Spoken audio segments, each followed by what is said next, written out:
أعوذ بالله من الشيطان الرجيم بسم الله الرحمن الرحيم يسألك أهل الكتاب أن تنزل عليهم كتابا من السماء فقد سألوا موسى أكبر من ذلك فقالوا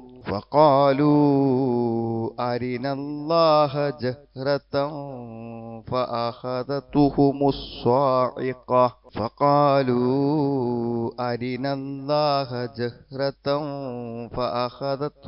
الصاعقة بظلمهم ثم اتخذوا العجل من بعد ما جاءتهم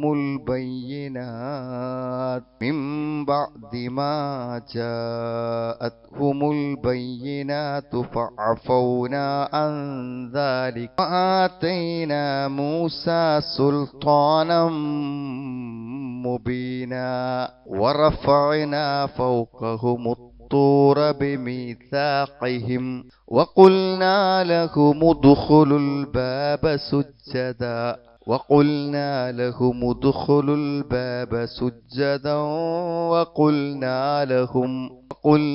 لهم لا تعدوا في السبت وأخذنا منهم ميثاقا غليظا.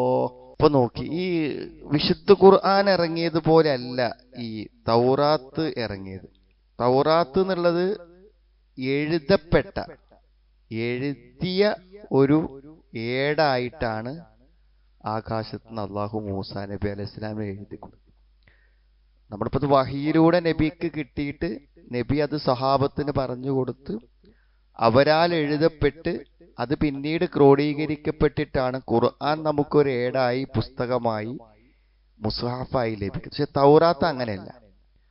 അതെന്താണ്? ശരിക്കും എഴുതപ്പെട്ട ഒരു ഏടായി കൊണ്ട് തന്നെയാണ് അള്ളാഹു മൂസാ നബി അലൈഹി ഇസ്ലാമിന് ഇറക്കി കൊടുത്തത്. ഇപ്പൊ എന്താന്ന് വെച്ചാല്, സാധാരണഗതിയിൽ നമ്മൾ ചോദ്യങ്ങൾ ചോദിക്കും. ചോദ്യങ്ങൾക്ക് പല അർത്ഥങ്ങളുണ്ട്. ഒന്നിപ്പോ ഒരാള് ഒരു കാര്യത്തെക്കുറിച്ച് ആത്മാർത്ഥമായി ഒരു വിവരം അറിയാൻ വേണ്ടി, ഒരു ഫത്വ അറിയാൻ വേണ്ടി, അല്ലെങ്കിൽ ഒരു മതവിധി അറിയാൻ വേണ്ടി നമ്മൾ ചോദിക്കുന്ന ഒരു ചോദ്യം എന്നത് അനിവാര്യമാണ്. അതെല്ലാവരും ചോദിക്കണം. അങ്ങനെ നമ്മൾ ചോദിച്ചില്ലെങ്കിൽ നമ്മൾ കുറ്റക്കാരാവും. നമുക്ക് അറിയാത്തൊരു കാര്യം നമ്മൾ ചോദിച്ച് മനസ്സിലാക്കണം എന്നത് ഖുർആനിന്റെ ഒരു കൽപ്പനയാണ്. ഫസ്അലു അഹ്ല ദിക്ർ ഇൻ കുൻതും ലാ തഅലമൂൻ. നിങ്ങൾക്ക് അറിയില്ലെങ്കിൽ നിങ്ങൾ ചോദിച്ചു മനസ്സിലാക്കണം എന്ന് അല്ലാഹ് പറഞ്ഞു. അങ്ങനെ ചോദിക്കാൻ പറ്റിയ ആളുകൾ ഉണ്ടായിട്ടും നമ്മൾ അബദ്ധങ്ങളും തെറ്റുകളും ചെയ്യാന്ന് പറഞ്ഞാൽ നമ്മൾ കുറ്റക്കാരാണ്.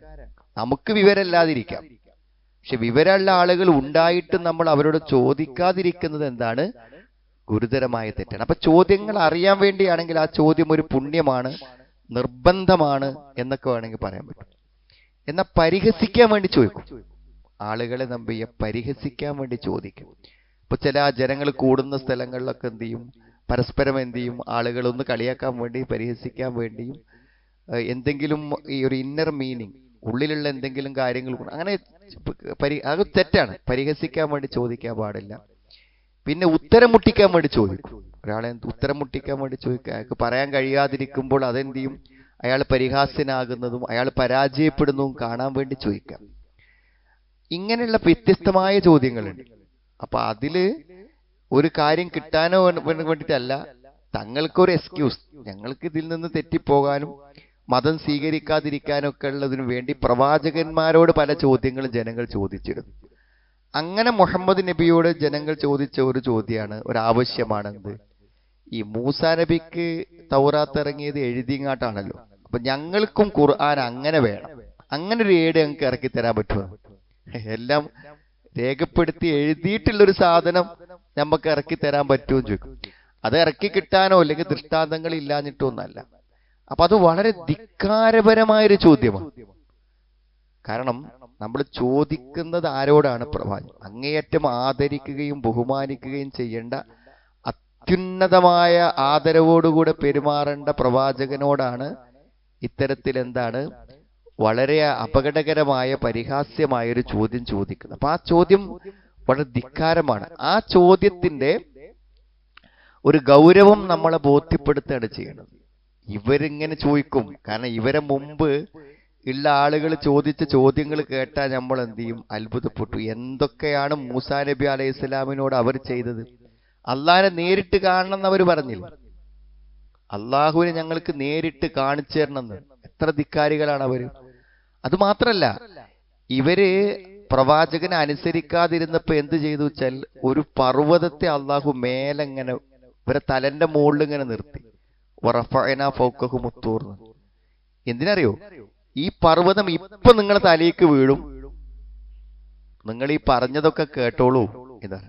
അങ്ങനെ ആകാശ ഒരു പർവ്വതത്തെ മുകളിൽ നിർത്തി അവരെ ഭീഷണിപ്പെടുത്തിയിട്ട് അവരോട് എന്ത് ചെയ്തിട്ടുണ്ട്? കാര്യങ്ങൾ അംഗീകരിപ്പിക്കുകയും കരാറ് ചെയ്യുകയും ചെയ്തിട്ടുണ്ട്. അതൊരു ലംഘിച്ചു. ഇനി അതൊക്കെ പോകട്ടെ, അവരെ ജീവിതകാലം മുഴുവനും ദ്രോഹിച്ച ഫിർഔനിനെ കൂട്ടരെയും മുക്കിക്കൊല്ലുകയും യാതൊരു ബുദ്ധിമുട്ടുമില്ലാതെ നല്ല വെള്ളത്തിൽ ഒരു ഉണങ്ങിയ വഴിയുണ്ടാക്കി ഇക്കരെ കടത്തി. ഇക്കരക്കങ്ങട് എത്തിയില്ല, എത്തി അത് രക്ഷപ്പെട്ടിട്ടൊരു നന്ദി പറയും മുമ്പ് അവരെന്ത് ചെയ്തു? ധിക്കാരങ്ങൾ ആരംഭിച്ചു. മൂസാ നബി അലൈഹിസ്സലാം അവർക്ക് വേണ്ടി തൗറാത്ത് വാങ്ങാൻ വേണ്ടി പോയപ്പോ അവർ പശുക്കുട്ടിനെ ആരാധിച്ചു. ആരാധിക്കാൻ തയ്യാറില്ലാത്തവരെ കൊലപ്പെടുത്താൻ വരെ അവരെന്ത് ചെയ്തു? തയ്യാറായി. എന്തൊക്കെ ചെയ്തത്? അവർ ചെയ്തതിന് വല്ല കണക്കുമുണ്ടോ എന്നാണ് എന്ത് ചെയ്യുന്നത്? ചോദ്യം. ഇതൊക്കെ ചെയ്ത ആൾക്കാര് ഞങ്ങൾക്കൊരു ഏടായിട്ട് ഖുർആൻ തരികയാണെങ്കിൽ ഞങ്ങൾ വിശ്വസിച്ചോളാം, അങ്ങനെ ഒരു ഏട്ടിലാക്കി തരാൻ പറ്റുമോ എന്നൊക്കെ ചോദിച്ചാൽ ഇതൊന്നും വലിയ അത്ഭുതമല്ല. കാരണം ഇതിനേക്കാളും മുമ്പ് ഇതിനേക്കാളും വലിയ ധിക്കാരപരമായ ചോദ്യങ്ങൾ ഇവിടെ പൂർവികന്മാരെന്ത് ചെയ്തിട്ടുണ്ട്? ചോദിച്ചിട്ടുണ്ട് എന്ന് അള്ളാഹു മുഹമ്മദ് നബി സ്വല്ലല്ലാഹു അലൈഹി വസല്ലം ഒക്കെ തന്നെ മറുപടി പറയാണ്. അപ്പോ മുൻകഴിഞ്ഞ സമുദായങ്ങളുടെ സ്വഭാവങ്ങളും മര്യാദകളും എന്ത് ചെയ്യാണ്? പറഞ്ഞുകൊണ്ട് പിൽക്കാലക്കാരെ, പിതാക്കളെ കുറിച്ച് പറഞ്ഞ് മക്കളെ ഉത്ബോധിപ്പിക്കുക എന്നുള്ളത് എന്താണ്? ഉപദേശത്തിന്റെയും ആളുകളെ നേർവഴി കാണിക്കുന്നതിന്റെയും ഒരു മാതൃകയാണ്. നല്ലൊരു കാര്യമാണ്. മുമ്പുള്ളവരുടെ സാഹചര്യങ്ങളും അവസ്ഥകളൊക്കെ പറഞ്ഞു കൊടുക്കുക. നമ്മള് കുട്ടികളുടെ ഒക്കെ പറഞ്ഞാൽ പറയുന്നത് അന്നത്തെ കാലത്ത് ഇന്നത്തെ കാലം, നിങ്ങൾ ആ പഴയ കഥ നമ്മോട് പറയണ്ട, കുട്ടികൾ എന്ത് ചെയ്യും? പറയും. മനസ്സിലായില്ലേ? പക്ഷെ ചില കാര്യങ്ങളൊക്കെ എന്താ വെച്ചാൽ മുമ്പുള്ള പൂർവികന്മാരത് നമ്മൾ കേൾക്കണതും അറിയണതും ഒക്കെ എന്താണ്? നമുക്ക് നല്ലതാണെന്നർത്ഥം. പിന്നെ നമ്മളിപ്പോ ഒരു നല്ല ദീനനുസരിച്ച് നിൽക്കണം എന്ന് വിചാരിച്ചാൽ അതൊരു വെല്ലുവിളി തന്നെയാണ്. അപ്പൊ അങ്ങനത്തെ വെല്ലുവിളികൾ നമുക്ക് വ്യക്തിപരമായി വരും. പക്ഷെ ഇപ്പൊ നിങ്ങൾ ദീനിന്റെ ചിട്ടപ്രകാരം ഞാൻ എൻ്റെ എല്ലാ കാര്യങ്ങളും ചെയ്യുള്ളൂ എന്ന് നിങ്ങൾ കുടുംബത്തിൽ തീരുമാനിച്ചാൽ കുടുംബത്തിൽ നമ്മൾ ഒറ്റപ്പെട്ടു പോവും. നമ്മൾ കുറച്ചൊക്കെ നാട്ടുകാർക്കും വീട്ടുകാർക്കൊക്കെ അതിനനുസരിച്ചിട്ട് ദീനൊക്കെ ഒന്ന് തൽക്കാലം മാറ്റി വെച്ചുകൊണ്ട് നിൽക്കേണ്ടി വരും. അല്ലാണ്ടെങ്കിൽ നമ്മൾ നിൽക്കാൻ സമ്മതിക്കൂല. അപ്പോഴൊക്കെ നമ്മൾ ആലോചിക്കേണ്ടത് എന്താണ്? പ്രവാചകന്മാർക്ക് സ്വൈരം കൊടുക്കാത്ത ആൾക്കാരാണ് ഈ നാട്ടുകാർ. ഓലിപ്പോ ഞമ്മക്ക് സ്വൈരം തരുമെന്ന് നമ്മൾ എന്തിനാ വിചാരിക്കുന്നത്? അതിനാ ഈ നബിമാരെ കഥ നമുക്ക് പറഞ്ഞു തരുന്നത്. ഈ നബിമാരെ കഥ നമുക്ക് പറഞ്ഞു തരുന്നത് സത്യവുമായി നമ്മൾ നിൽക്കുമ്പോൾ എന്ത് ചെയ്യും? നാട്ടുകാരും ചുറ്റുപാടുള്ള ആൾക്കാരൊന്നും ഞമ്മക്കൊരു സ്വൈരം തരൂല. അത് നബിമാർക്ക് കൊടുത്തിട്ടില്ല, പിന്നെ ഇപ്പൊ ഞമ്മക്ക് തരുമോ എന്ന് നമ്മളെ പഠിപ്പിക്കാനാണ് ഈ കഥകൾ നമ്മളോട് എന്ത് ചെയ്യുന്നത്? പറയുന്നത് എന്നാണ് പറയുന്നത്. പിന്നെന്താന്ന് വിചാരിച്ചാൽ ആളുകൾ വഴിതെറ്റിപ്പോകുന്നത് തെളിവുകൾ കിട്ടാഞ്ഞിട്ടോ അവർക്ക് വിഷയങ്ങൾ മനസ്സിലാകാഞ്ഞിട്ടോ ഒന്നുമല്ല. അങ്ങനെ ഉണ്ട്. മനുഷ്യന്മാരുടെ ഒരു പ്രകൃതി അങ്ങനെ ധിക്കരിക്കുക എന്നുള്ളൊരു പ്രകൃതിയാണ്. ഈ ബനൂ ഇസ്രായേലുകാരുടെ ഒക്കെ വളരെ ലളിതമായ കാര്യങ്ങളാണ് അള്ളാഹ് പറഞ്ഞത്. നിങ്ങൾ ഈ ബൈത്തുൽ മുഖദ്ദസുള്ള ഈ നാട്ടിലേക്ക് പ്രവേശിക്കുമ്പോൾ എന്താണ്?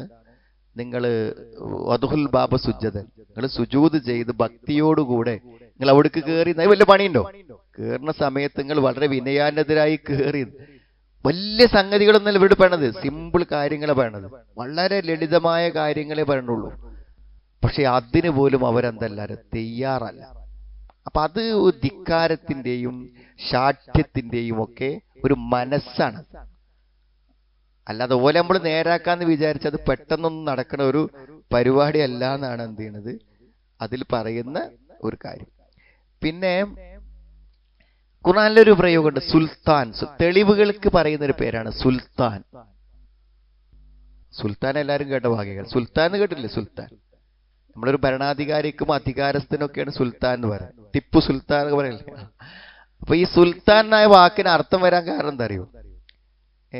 നമ്മളോട് വളരെ വളരെ മോശമായി ശത്രുതാപരമായി വാദിച്ച് എടങ്ങാറായി നിൽക്കുന്ന ആളുകൾക്ക് നമ്മൾ എന്താ വെച്ചാൽ അവന് ഒരിക്കലും അംഗീകരിക്കാതിരിക്കാൻ പറ്റാത്ത ഒരു രേഖ, ഒരു തെളിവ് നമ്മൾ അങ്ങോട്ട് കൊടുക്കുമ്പോഴേ ഒരടി കിട്ടിയ മാതിരി അവനാണ്ട് ഒതുങ്ങും. അവന്റെ മേൽ ആധിപത്യം ചെലുത്താൻ ആ തെളിവിന് പറ്റുമെന്നുള്ളതാണ്. അതാണ് സുൽത്താൻ. ആ സുൽത്താൻ ആണ് ശരിക്കും. അതായത് നമ്മുടെ തെളിവ് അവനെ അങ്ങ് തകർത്ത് കളയും. അവന് പിന്നെ അനങ്ങാൻ പറ്റൂല. ആ തെളിവിന്റെ അതാണ് സുൽത്താൻ തെളിവിന് പേര് പറയാൻ കാരണം. നമ്മളാ തെളിവൻ കൊടുത്തു കഴിഞ്ഞാൽ പിന്നെന്ത് ചെയ്യൂല, അവർക്ക് അവിടുന്ന് അനങ്ങാൻ പറ്റൂല. അവനെ കീഴ്പ്പെടുത്താൻ പറ്റും ആ തെളിവിന്. അതുകൊണ്ട് തെളിവിന് മറ്റൊരു പേരാണെന്ത്? സുൽത്താൻ. പിന്നെ ഹലക അന്നി സുൽത്താനിയ, ഹലക അന്നി സുൽത്താനിയ.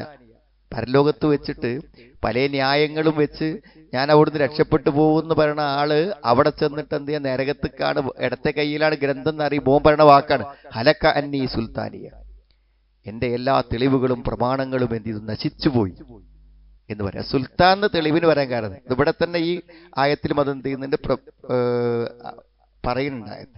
നമുക്കൊന്നിങ്ങനെ വായിച്ചു നോക്കുന്ന, അപ്പോൾ അതിന്റെ കുറച്ചും കൂടി കൃത്യത കിട്ടും. യസ് അലുക്ക അഹ്ലുൽ കിതാബ്.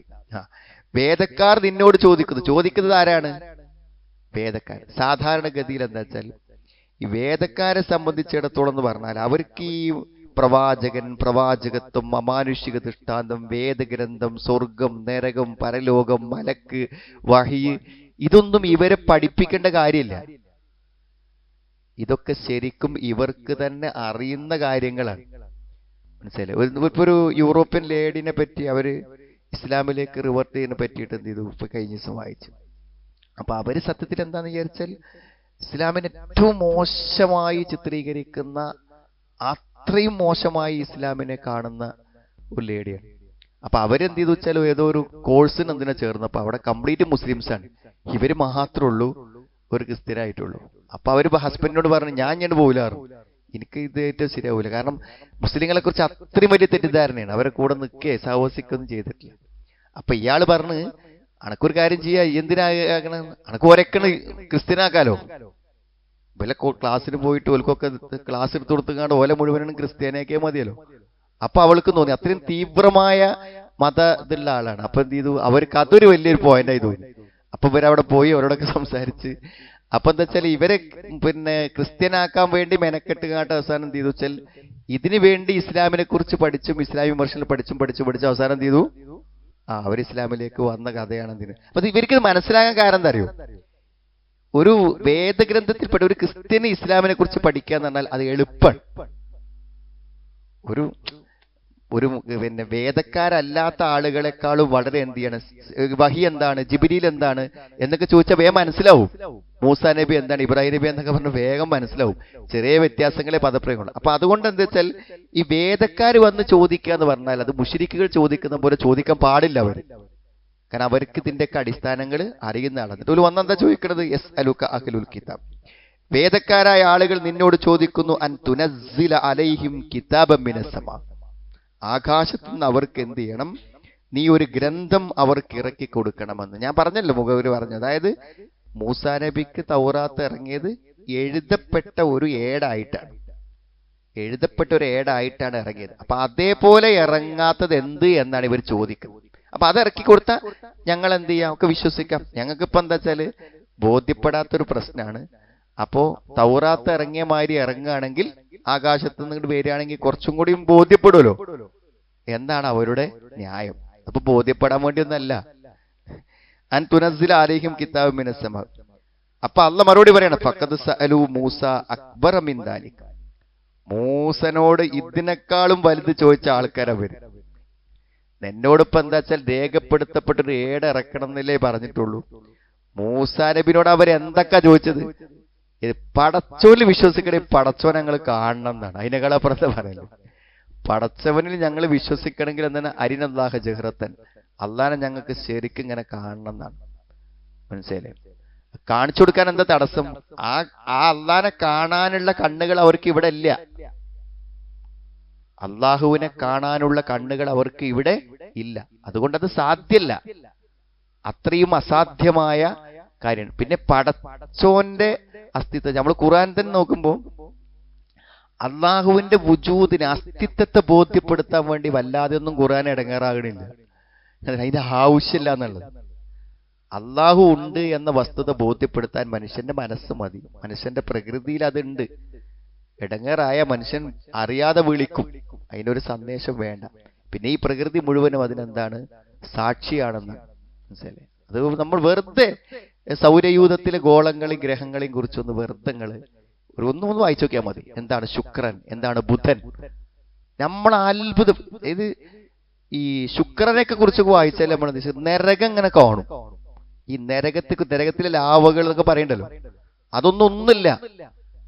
അവിടുത്തെ ചൂടും അവിടുത്തെ അവസ്ഥകളും നമ്മൾ വായിച്ചാൽ എന്തെന്ന് വെച്ചാൽ ഈ പ്രപഞ്ചത്തെ കുറിച്ചൊന്ന് വെറുതെ മനസ്സിലാക്കിയാൽ അള്ളാനെ ബോധ്യപ്പെടാൻ ഒരു പണിയില്ലാത്തൊരു കാര്യമാണ്. അങ്ങനെ ഒന്ന് വെറുതെ ചിന്തിക്കാനോ ആലോചിക്കാൻ. അല്ലാതെ ഈ ഹലക്കൊന്നുണ്ട്. മനുഷ്യന്റെ സൃഷ്ടിപ്പിനെ കുറിച്ച് ചിന്തിച്ചാൽ അള്ളാനെ കുറിച്ച് മനസ്സിലാകാൻ ഒരു പണിയില്ല എന്നുള്ള. അപ്പോ ദൃഷ്ടാന്തങ്ങളോ കാര്യങ്ങളോ ഒന്നും ഇല്ലാഞ്ഞിട്ടൊന്നല്ല, ആ അള്ളാനെ കണ്ടാലേ വിശ്വസിക്കുള്ളൂ എന്ന് പറഞ്ഞ ആളുകളാണ് ഇവർ. ഫഖദ് സഅലു മൂസ, അവർ മൂസയോട് ചോദിച്ചിട്ടുണ്ട്, അക്ബറ മിൻ ദാലിക്, ഇതിനേക്കാളും വലുത്, അതിനേക്കാളും വലുത് അവർ മൂസയോട് ചോദിച്ചിട്ടുണ്ട്. ഫഖാലു, അവർ പറഞ്ഞു, അരിനല്ലാഹ ജഹറത്തൻ, എന്താണ്? നീ അള്ളാഹുവിനെ പ്രത്യക്ഷത്തിൽ ഞങ്ങൾക്ക് നീ കാണിച്ചു തരിക. നീ അള്ളാഹുവിനെ ഞങ്ങൾക്ക് എന്ത് ചെയ്യണം? പ്രത്യക്ഷത്തിൽ നീ ഞങ്ങൾക്ക് കാണിച്ചു തരണം എന്ന് അവരെന്ത് ചെയ്തു? ആവശ്യപ്പെട്ടു. അങ്ങനെ അവിടെ അക്രമ നിമിത്തം അവരെന്ത് ചെയ്തു? ഇടുത്തി പിടികൂടി. അതിനുള്ള ശിക്ഷ അള്ളാഹു എന്ത് ചെയ്തു? അവർക്ക് നൽകി. ഇതൊക്കെ ഇവർക്ക് കഴിഞ്ഞു പോയ സംഭവങ്ങളാണ്. അവിടെ നിർത്തിയോ അവര്? മാത്രല്ല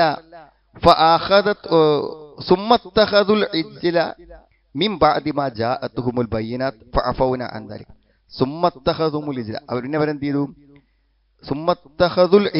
പിന്നെ അവർ പശുക്കുട്ടിയെ അവരെന്ത് ചെയ്തു? സ്വീകരിച്ചു. എന്ന് പറഞ്ഞാൽ ഒരു പ്രവാചകൻ ജീവിച്ചിരിക്കുന്ന കാലത്ത് വ്യക്തമായ ഏകദൈവ വിശ്വാസം പ്രബോധനം ചെയ്യുന്ന, അതിന്റെ പ്രബോധകരായിട്ടുള്ള, പ്രബോധിതര് മാത്രല്ല പ്രബോധകന്മാരായിട്ടുള്ള ആളുകള് എന്ത് ചെയ്യാണ്? അവര് ഒരു പശുക്കുട്ടിയെ ആരാധിക്കുക എന്ന് പറഞ്ഞാൽ അത് എത്രമാത്രം കടുത്ത ധിക്കാരമാണ് നോക്കും നിങ്ങൾ. മിൻ ബഅദി മാ ജാഅത്തുഹുമുൽ ബയ്യിനാത്ത്, വ്യക്തമായ തെളിവുകൾ അവർക്ക് വന്നതിന് ശേഷമാണ് എന്ത് ചെയ്യണത്? അവര് ഈ പശുക്കുട്ടിയെ ആരാധിക്കുക. അത് നമുക്കറിയാം.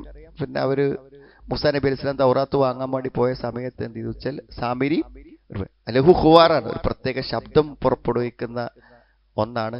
അത് അത്ഭുതങ്ങൾ കാണിക്കുന്നൊക്കെ പറഞ്ഞ് അവരെ വിശ്വസിപ്പിച്ച് എന്ത് ചെയ്തു? അവരതിനെ ആരാധിക്കാൻ അവർ തയ്യാറായി എന്നുള്ളതാണ് കാണുന്നത്. പിന്നെ മൂസാ നബി അലൈഹി സ്വലാം അത് തിരിച്ചു വന്നതിന് ശേഷം അതിനെ പൊട്ടിച്ച് വെണ്ണീറാക്കി കളയുന്നത്. വളരെ രോഷാകുലനായിട്ടാണ് മൂസ. ഒരു പ്രവാചകന്റെ കാലശേഷ ആൾക്കാർ ഇങ്ങനെ ക്രമേണ ശിർക്കിലേക്കൊക്കെ പോവാം. ഇതൊരു പ്രവാചകൻ ജീവിച്ചിരിക്കുന്ന സമയത്ത് അവരെന്ത് ചെയ്തു? ഇത് ചെയ്തു പറയുമ്പോൾ എത്ര വലിയ ധിക്കാരികളാണ് അവർ. എന്നിട്ട് അള്ളാഹു എന്ത് ചെയ്തു? ഫഅഫൗന അൻ ദാലിക, എന്നിട്ട് നാം അവർക്ക് എന്ത് ചെയ്തു? അതിനവർക്ക് നാം വിട്ടുവീഴ്ച നൽകി. അള്ളാഹു അതൊക്കെ എന്ത് ചെയ്തു? അവർക്ക് പുറത്തു കൊടുക്കുകയുണ്ടായി എന്ന പറയണത്. പിന്നെ മൂസ സുൽത്താനം മുബീന, അങ്ങനെ മൂസക്ക് നാം സ്പഷ്ടമായ, സുൽത്താൻ എന്ന രേഖ, അധികൃത രേഖ എന്നാണ് ശരി മലയാളം പറയാൻ പറ്റുന്നതാണെങ്കിൽ, അധികൃത രേഖ, ഒരു ആധികാരിക രേഖ നാം അദ്ദേഹത്തിന് നൽകിയതാണ്. ഇത് വളരെ വ്യക്തമായ തെളിവുകൾ എന്ത് ചെയ്തു? അവർക്ക് നൽകി. ഒരുപക്ഷെ നമ്മൾ ബനൂ ഇസ്രായേലിനെ കുറിച്ച് പഠിക്കും, മനസ്സിലാക്കും ചെയ്യുമ്പോൾ എന്താണെന്നറിയോ?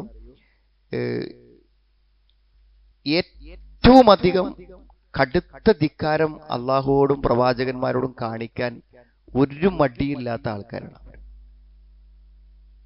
എങ്ങനെയും എന്തും അത് കുറച്ച് സമയം കഴിഞ്ഞ് എല്ലാ ശിക്ഷ കിട്ടിയാലും അതിന് പാഠം പഠിച്ചാലും അവരെന്ത് ചെയ്യൂല? അതിന്നൊരു അടുത്തൊരു മാറ്റം അവർക്ക് ഉണ്ടാവില്ല. വീണ്ടും ആ പഴയതിലേക്ക് തന്നെ പോകും. അത്രമാത്രം നന്ദികേടും ധിക്കാരവും കാണിച്ച ആളുകളാണ്. ഒരുപക്ഷെ ഖുർആന്റെ ഭാഷയിൽ നമ്മൾ പറയുകയാണെങ്കിൽ ലോകത്ത് മറ്റാർക്കും നൽകാത്ത അനുഗ്രഹങ്ങൾ അള്ളാഹു നൽകിയ ആളുകളാണ് ബനൂ ഇസ്രായേലുകാർ. ലോകത്ത് മറ്റൊരു ജനതയും കാണാത്ത അത്ഭുത ദൃഷ്ടാന്തങ്ങൾ നേരിട്ട് കണ്ട ജനതയാണ് ബനൂ ഇസ്രായേലുകാർ. അതിനുമാത്രം അത്ഭുതങ്ങൾ നേരിട്ടുണ്ട്. ഇന്നും നമുക്ക് മനസ്സിലാക്കും, ഒരു കടല് പിളർന്നിട്ട് ഒരു ഉണങ്ങിയ വഴി ഉണ്ടായിട്ട് അതിലൂടെ അവർ കടക്കുകയും ഫിറഔനും കൂട്ടരും കടന്നതോടുകൂടി അവർ ഒന്നിച്ച് മുങ്ങുകയും ചെയ്യുന്നതൊക്കെ ഇപ്പുറത്തിങ്ങനെ കടലിന്റെ തീരത്ത് നിന്ന് കണ്ണിൽ നേർക്കുനേരെ കണ്ട ആൾക്കാരാണ്.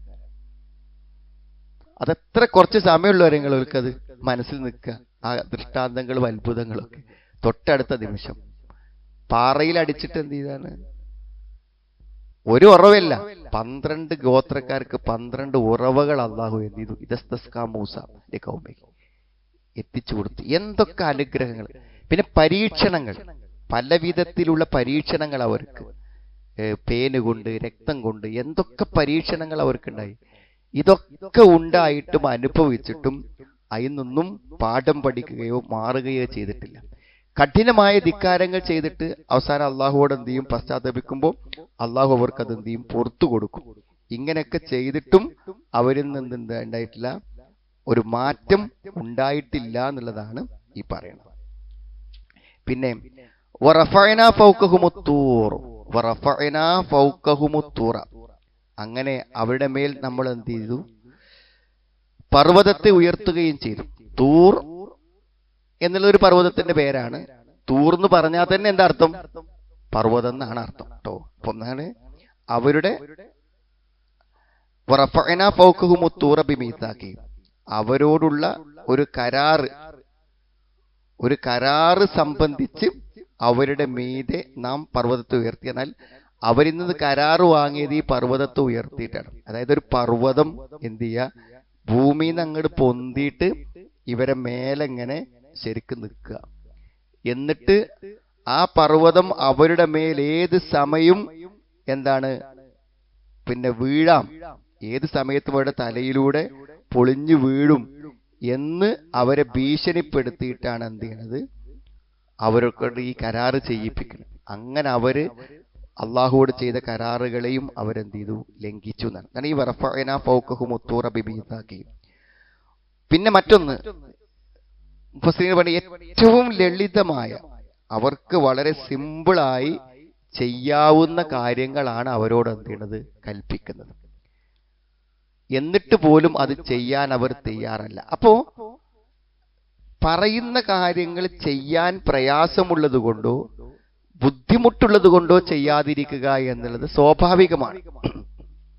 ഇപ്പൊ ഒരു യുദ്ധത്തിന് പോകണം എന്ന് പറഞ്ഞാല്, ഒരു യുദ്ധം എന്ന് പറഞ്ഞാൽ ഇപ്പൊ അവിടെ മരിക്കും, അപകടങ്ങൾ പറ്റും. അപ്പൊ എന്നാ അതിന്റെ പ്രയാസം ആലോചിച്ചിട്ട് എന്ത് ചെയ്യാണ്, യുദ്ധം ചെയ്യാതിരിക്കണത്. ഇവരോട് പറയുന്നത് അത്രയും ലളിത കാര്യങ്ങളാണ്, വളരെ ലളിതമായ കാര്യങ്ങളാണ്. ഇപ്പോ ബൈത്തുൽ മുഖദ്ദസ് ഉള്ള നാട്ടിലേക്ക് ഒരു യുദ്ധവുമായി പോകാൻ വേണ്ടി പറഞ്ഞപ്പോഴും അള്ളാഹ് അവർക്ക് ഉറപ്പെടുത്തും, നിങ്ങൾ പോയാൽ മതി, വിജയം ഞാൻ നിങ്ങൾക്ക് തരും, നിങ്ങളാണ്ട് കേറാൻ റെഡി ആയാൽ നിങ്ങളെ ഞാൻ വിജയിപ്പിച്ച് തരാന്നാണ്. സമ്മതിച്ചില്ല. എന്തുണ്ടായെന്ന് അറിയാലോ. അതായത് വലിയൊരു പാടാണ്. എന്താ വെച്ചാൽ വളരെ ലളിതമായി ചെയ്യാവുന്ന കാര്യങ്ങൾ നമ്മൾ ചെയ്തിട്ടില്ല എന്നുണ്ടെങ്കിൽ മടിയൻ മല ചുമക്കും പറയുന്നത് അല്ലേ. നമ്മള് ചെറിയൊരു കാര്യം ചെയ്യാൻ നമ്മൾ വിസമ്മതിക്കുമ്പോൾ നമ്മൾ എന്ത് ചെയ്യും, വലിയ ഇടങ്ങളിലേക്ക് പോകും. ഇവർക്ക് സമാധാനപൂർവ്വം ഒരു നാടിന്റെ അധികാരവും ശാന്തമായൊരു താമസവും അവർക്ക് നേടിക്കൊടുക്കാൻ വേണ്ടിയിട്ട് അള്ളാഹു എന്ത് ചെയ്തു, അവിടേക്കൊന്ന് യുദ്ധം കൊണ്ട് കയറാൻ വേണ്ടി പിടി. പക്ഷെ അവർ കേറിയില്ല ഒരിക്കലും. കാലുല്ലന്നദുഖുലഹ, ഞങ്ങളണ്ട് കേറുന്ന പരിപാടിയില്ല എന്ന് അള്ളാഹ് എങ്ങനെയുള്ള ശിക്ഷിച്ചെങ്ങനെ 40 വർഷം നാടും വീടുമില്ലാതെ അവർ അലഞ്ഞു നടന്നു എന്നാണ് ഖുർആൻ പറയണത്. 40 കൊല്ലം നാടും വീടും ഇല്ലാതെ അവര് അലഞ്ഞു നടന്നു. എപ്പോഴും തഫ്സീർ പറയല്ലോ ജിൻസുൽ അമലാണ്, ശിക്ഷ ജിൻസുൽ അമലാണ്. ജിൻസുൽ അമൽ പറഞ്ഞാല് അവനാണ് എന്താണ് ചെയ്തത് ഏകദേശം അതിന് പറ്റുന്ന ഒരു ശിക്ഷ തന്നെയാണ് എന്ത് ചെയ്യുക, തിരിച്ചു കൊടുക്കുക എന്നാണ്. ഒരു നല്ല സമൃദ്ധമായ ഒരു നാട് കീഴടക്കുവാനും സ്വന്തമാക്കുവാനും ഒരു വിശുദ്ധ ഭൂമിയുടെ അധിപരാകുവാനും അവിടെ ആരാധന നിർവഹിക്കുവാനും ഒരു വിശുദ്ധ ഗേഹം സംരക്ഷിക്കാനൊക്കെ ഉള്ള അവസരം അല്ല കൊടുത്തപ്പോ ഞങ്ങൾ പോകൂല, നീയും നിന്റെ റബ്ബും പോയി യുദ്ധം ചെയ്തോ, ഇന്ന അഹാഹുന ഖാഇദുൻ, ഞങ്ങൾ ഇവിടെ ഇരുന്നോളാ എന്നോല് പറഞ്ഞു. അതിനെന്താണ് അള്ളാഹു അവരെ ചെയ്തത്? 40 കൊല്ലം നാടും വീടുമില്ലാതെ എത്തിഹൂൻ, അവരിങ്ങനെ അലഞ്ഞ് തിരിഞ്ഞ് നടക്കുന്നൊരവസ്ഥ ഉണ്ടായി. അപ്പൊ നമ്മളെപ്പോഴും മനസ്സിലാക്കേണ്ട ഒരു കാര്യമാണ്, നമ്മൾ പലപ്പോഴും പിന്തിരിയുന്ന, അവഗണിക്കുന്ന, മടി കാണിക്കുന്ന പല കാര്യങ്ങളും നമുക്കുണ്ടാക്കുന്ന നഷ്ടങ്ങൾ അത്രയും വലുതായിരിക്കും എന്ന് അവരെ ബോധ്യപ്പെടുത്തുകയാണ് ചെയ്യുന്നത്. എന്തിനാണ് ഈ 40 കൊല്ലം ഇവരെങ്ങനെ അലഞ്ഞു തിരിഞ്ഞ് ആക്കുന്നൊരവസ്ഥ ഉണ്ടായത് എന്ന് ചോദിച്ചാൽ എന്താ വെച്ചാൽ, അപ്പോഴേക്കിനും ഒരു തലമുറ അവസാനിക്കും. ഈ 40 കൊല്ലാകുമ്പോഴേക്കിനും എന്ത് ചെയ്യും? ഒരു തലമുറ അവസാനിക്കും. പിന്നെ അടുത്ത തലമുറയെങ്കിലും നേരായി വരട്ടെ എന്ന് വിചാരിച്ചിട്ടാണ് എന്ത് ചെയ്യണത്, ഇത്രയും കാലം ഇവരെ ഒരു അരക്ഷിതാവസ്ഥയിൽ തുടരാൻ അനുവദിച്ചു എന്നാണ്. വല്ലതും വായിച്ച് പഠിക്കേണ്ടതാണ് ബനു ഇസ്രായേലുകാർ. ഒരു സമൂഹത്തെ സമുദ്ധരിക്കുന്നിടത്ത് കാണുന്ന സാമൂഹികമായ തിന്മകളെയും പ്രതിഷേധങ്ങളെയും ആ സമൂഹ ഭാഷയും അവരുടെ നന്ദികേടും അവരുടെ ധിക്കാരവും അവരുടെ പ്രതികരണങ്ങളൊക്കെ നല്ല പഠിക്കേണ്ടത്. സൂറത്തു താഹയിലുണ്ട്, സൂറത്തു അൽ ബഖറയിലുണ്ട്, സൂറത്ത് അഹ്റാഫിലുണ്ട്, അതേപോലെ തന്നെ ഇപ്പൊ സൂറത്ത് നിസായിൽ. നമ്മൾ ശരിക്ക് ഖുർആൻ വായിക്കുമ്പോൾ ശ്രദ്ധിച്ച് വായിക്കേണ്ട ഒരു ഭാഗമാണ് എന്ത് ഈ ആളുകൾ. പിന്നെന്താണ് അവരോട് പറഞ്ഞു? വഖുൽനാലഹും ഉദ്ഖുലുൽ ബാബ്, നിങ്ങൾ എന്ത് ചെയ്യണം? വഖുൽനാലഹും, നാം അവരോട് പറഞ്ഞു, ഉദ്ഖുലുൽ ബാബ, നിങ്ങൾ എന്ത് ചെയ്യണം? അതിന്റെ പടിവാതിൽ നിങ്ങൾ കടക്കുവിൻ. രാജ്യത്തിന്റെ, നിങ്ങൾക്ക് പോവേണ്ട വിശുദ്ധ നാടിന്റെ പടിവാതിൽ, അതിന്റെ വാതിലിലൂടെ, പ്രവേശന കവാടത്തിലൂടെ നിങ്ങൾ എന്ത് ചെയ്യുക? പ്രവേശിച്ചു കൊള്ളുക എന്നാണ്. വദ്ഖുലുൽ ബാബ് സുജ്ജദൻ, സുജൂദ് ചെയ്തുകൊണ്ട്, അതീവ വിനയത്തോടെയും ഭക്തിയോടുകൂടെയും നിങ്ങൾ എന്ത് ചെയ്യുക? അതിന്റെ കവാടം നിങ്ങൾ കടന്നുകൊള്ളുക എന്നാണ്. വദ്ഖുലുൽ ബാബ സുജ്ജദൻ വഖുൽനാലഹും. അതെ. അപ്പോ അങ്ങനെ പറഞ്ഞിട്ട് അവരെന്തിലും ചെയ്തില്ല. നിസ്സാരമായൊരു കാര്യമാണ്. അത് കിടക്കണ സമയത്ത് എന്ത് ചെയ്യണം? സുജൂദ് ചെയ്ത് കിടക്കണം. അതേപോലെ തന്നെ നിങ്ങൾ എന്ത് ചെയ്യണം? വിനയാന്വിതരായി ഭക്തിയോട് കടക്കണം എന്ന വളരെ ലളിതമായ ഒരു കാര്യം അവരോട് പറഞ്ഞിട്ടും അവരെന്ത് ചെയ്തില്ല? അത് ചെയ്യാനും അത് പ്രവർത്തിക്കാനും അവരെന്ത് ചെയ്തില്ല? തയ്യാറായില്ല എന്നാണ്. വഖുൽനാലഹും, അവരോട് നാം പറഞ്ഞു, ലാ തഅദൂ ഫിസ് സബ്ത്. മറ്റൊരു കാര്യം, എന്തൊക്കെ പറയണത്? ഇതൊക്കെ പ്രവാചകന്മാരോട് ചെയ്ത ധിക്കാരികളാണ് ഇവർ. ഇവര് നിന്നോട് ഇങ്ങനെ ചോദിച്ചതിൽ നീ അത്ഭുതപ്പെടേണ്ടതില്ല. അതിലേക്കാണ് ഇതൊക്കെ ചെന്നെത്തത്. ഒരു പുസ്തകമായിക്കൊണ്ട്, ഒരു ഏടായിക്കൊണ്ട് ഞങ്ങൾക്കൊരു വേദഗ്രന്ഥം ഇറക്കി തരണമെന്ന് മുഹമ്മദ് നബി സല്ലല്ലാഹു അലൈഹി വസല്ലമയോട് അവർ വന്ന് പറഞ്ഞതിനെ കുറിച്ച് പറയാണ്. ഇവരിത് ചോദിച്ചതിൽ ഒരിക്കലും അത്ഭുതപ്പെടണ്ട. അള്ളാനെ നേരിട്ട് കാണിച്ചു തരണമെന്ന് ആവശ്യപ്പെട്ട ആളുകളാണ് അവര്. പർവ്വതത്തെ മുകളിൽ നിർത്തി കരാറ് ചെയ്യിപ്പിച്ചിട്ട് അത് ലംഘിച്ച ആളുകളാണ് അവര്. കടല് കടത്തി ഇക്കരെ കടത്തിയിട്ട് പശുവിനെ ആരാധിച്ചവരാണവർ. ഇങ്ങനെ എല്ലാ ധിക്കാരങ്ങളും ചെയ്ത ആളുകൾ നിന്നോട് ഇങ്ങനെ ചോദിക്കുന്നതിൽ നീ ഒരിക്കലും അത്ഭുതപ്പെടേണ്ടതില്ല. പിന്നെ അടുത്തത് എന്താ? വഖുൽനാലഹും ലാ തഅദൂ ഫിസ് സബ്ത്. വഖുൽനാലഹും, നാം അവരോട് പറഞ്ഞു എന്താണ്? ലാ തഅദൂ ഫിസ് സബ്ത്. അപ്പൊ ഇതിൽ പറഞ്ഞ ഓരോ കാര്യങ്ങളും ഓരോ സംഗതികളെ പ്രതിനിധീകരിച്ചത്. അതായത് വല്ലാതെ ധിക്കാരം കാണിച്ച് ഒരു പേടിയില്ലാതായപ്പോഴാണ് അള്ളാഹു എന്തായത്? ഈ പർവ്വതത്തെ മേലെ പിടിച്ചിട്ട് അവരെ ഒന്ന് ഭീഷണിപ്പെടുത്തിയത് അപ്പോഴാണെന്നാണ്. ഓരോന്നിനും ഓരോ സന്ദർഭങ്ങൾ ഉണ്ടെന്നാണ് പറയുന്നത്. അതേപോലെ തന്നെ ഈ കുൽനാലഹും ലാ തഅദൂ ഫിസ് സബ്ത്, ഈ സബ്ത് ശാബത്ത് ആചരണം അറിയാലോ, ശനിയാഴ്ച മീൻ പിടിക്കാൻ പാടില്ല എന്നാണ്. അവരോടൊക്കൊരു അവരുടെ ആരാധനാ ദിവസമാണ്. പണ്ടൊന്നും നമ്മളെ വെള്ളിയാഴ്ച ആൾക്കാർ പണിക്കൊയ്യുന്നില്ല. നമ്മുടെ നാട്ടിലൊക്കെ വെള്ളിയാഴ്ച ദിവസം ആൾക്കാർ എന്ത് ചെയ്യില്ല? കൂലിപ്പണിക്കൊന്നും പോകില്ല. അപ്പൊ അത് ആളുകളുടെ ഒരു വിശ്വാസം എന്ന് വെച്ചാൽ അന്ന് കൂലിപ്പണിക്ക് പോയാൽ കുരങ്ങനാവുന്ന പഴയ കാലത്ത് അങ്ങനെ ഒരു വിശ്വാസം ഉണ്ടായിരുന്നു. അതുകൊണ്ട് അന്നത്തെ ആൾക്കാർ അതിന്റെ പശ്ചാത്തലമായിട്ട് വേണം എന്താ വെച്ചാൽ ശനിയാഴ്ച ഇവർക്ക് ശനിയാഴ്ച ഓരോ ജുമാ ദിവസം. അപ്പൊ ആ ശനിയാഴ്ച ദിവസം മത്സ്യം പിടിക്കരുത് എന്ന് അവരോട് പറഞ്ഞു. അപ്പൊ മത്സ്യബന്ധനാണ് അവരുടേത്. അപ്പൊ എന്ത് ചെയ്യും? ഈ മത്സ്യം ഇങ്ങനെ ശരിക്കും എന്ത് ചെയ്യും? ഈ ചാകര പോലെ വരും മത്സ്യം. ഒരു മത്സ്യം പിടിക്കുന്ന ഒരാളെ സംബന്ധിച്ചിടത്തോളം ഏറ്റവും നന്നായി ചാകരയായിട്ട് ഭയങ്കര കഷ്ടപ്പാടുള്ള ഒരു പരിപാടിയാണുള്ളത്. അതിങ്ങനെ ഈസി ആയിട്ട് ഇങ്ങനെ കോരി എടുക്കാവുന്ന രൂപത്തിൽ മുന്നിൽ വന്ന് നിൽക്കുമ്പോൾ പിടിക്കാതെക്കണമെങ്കിൽ ഒരു മനസ്സുമാണ്. അപ്പൊ അവരെന്താ ഈ കൽപ്പന ലംഘിക്കാതിരിക്കാൻ വേണ്ടി അവരെന്താ ചെയ്തെന്ന് വെച്ചാൽ ആ മത്സ്യങ്ങളൊക്കെ എന്ത് ചെയ്യും? കെട്ടി നിർത്തും. എന്നിട്ട് ശനിയാഴ്ച എല്ലാ ദിവസം പിടിക്കും. അതാണ് അവർ ചെയ്തിരുന്നത്. അപ്പോ പടച്ചോനെ പറ്റിക്കുന്ന ഒരു പരിപാടിയാണ് അവർ ചെയ്തത്. ധിക്കാരം എന്ത് കാര്യത്തിലും എന്ത് പറഞ്ഞാലും എന്ത് ചെയ്യും, അവിടെ അള്ളാഹിനെ ഒരു പേടിയില്ലാതെ ധിക്കാരം കാണിക്കുന്നത്. ഈ സബത്തിൽ നിങ്ങൾ അതിക്രമം ചെയ്യരുതെന്നും നാം അവരോട് പറഞ്ഞു. സബത്തിൽ നിങ്ങൾ എന്ത് ചെയ്യരുത്, ധിക്കാരം കാണിക്കരുത്, അള്ളാഹുവിന്റെ നിയമം ലംഘിക്കരുത് എന്ന് നമ്മൾ അവരോട് പറഞ്ഞു. 3 വിഭാഗം ആളുകളാണെന്ന് അവിടെ ഉണ്ടായിരുന്നത്. ഒന്ന്, അള്ളാഹുവിന്റെ കൽപ്പനകളെ പരസ്യമായി ധിക്കരിക്കുന്ന, ന്യായങ്ങൾ ഉണ്ടാക്കി ധിക്കരിക്കുന്ന ആൾക്കാർ. ഇന്നത്തെ നമ്മളെ യാഥാസ്ഥികരെ പോലെ എല്ലാ ശിർക്കും ഖുറാഫാത്തും ചെയ്യും, അതിനൊക്കെ ദീനിന്റെ പരിവേഷം നൽകും. മറ്റൊന്ന്, അതിനെ എതിർക്കുന്ന ആളുകൾ, ശക്തമായി അത് പാടില്ലെന്ന് പറയുന്ന ആളുകളുണ്ടായിരുന്നു. വേറൊരു കൂട്ടകരുണ്ട്, ലിമതഅലൂന ഖൗമൻ വല്ലാഹു മുഹ്ലിക്, എന്തിനാണ് നിങ്ങൾ ഇവരെ ഉപദേശിക്കാൻ പോണത്, ഒരു പിടിക്കാതൊക്കെ എന്താ ചെയ്യുക, വെറുതെ ഓരോ ഉപദേശിച്ച് കച്ചറവിടെ ഉണ്ടാക്കാൻ നിൽക്കണോ എന്ന് ചോദിക്കുന്ന മൂന്നാമത്തെ ഒരു വിഭാഗം.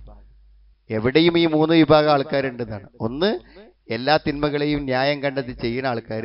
ഒരു വിഭാഗം എന്താണ്, അള്ളാഹുവിന്റെ കൽപ്പനകൾ ധിക്കരിക്കുന്നത് കാണുമ്പോൾ ശക്തമായി അതിനെ താക്കീത് ചെയ്യുന്ന ആളുകൾ. മറ്റൊരു വിഭാഗം ആളുകൾ ആരാണ്, എന്താണ്, എന്തിനാണ് വെറുതെ ഈ ഉപദേശിക്കാനൊക്കെ പോണത്, ഓരെ ചെയ്യാതിരിക്കുക, അള്ളാഹു പോലെ ശിക്ഷിക്കേ, അല്ലാതെ വെറുതെ വിടേ, എന്താ ചെയ്തോട്ടെ, നമ്മളേക്ക് പോവാന്നാ പോരെ എന്ന് ചോദിക്കുന്ന ആളുകൾ എന്നാണ്. അതിന് 3 വിഭാഗം ആൾക്കാരുണ്ടെന്നാണ്.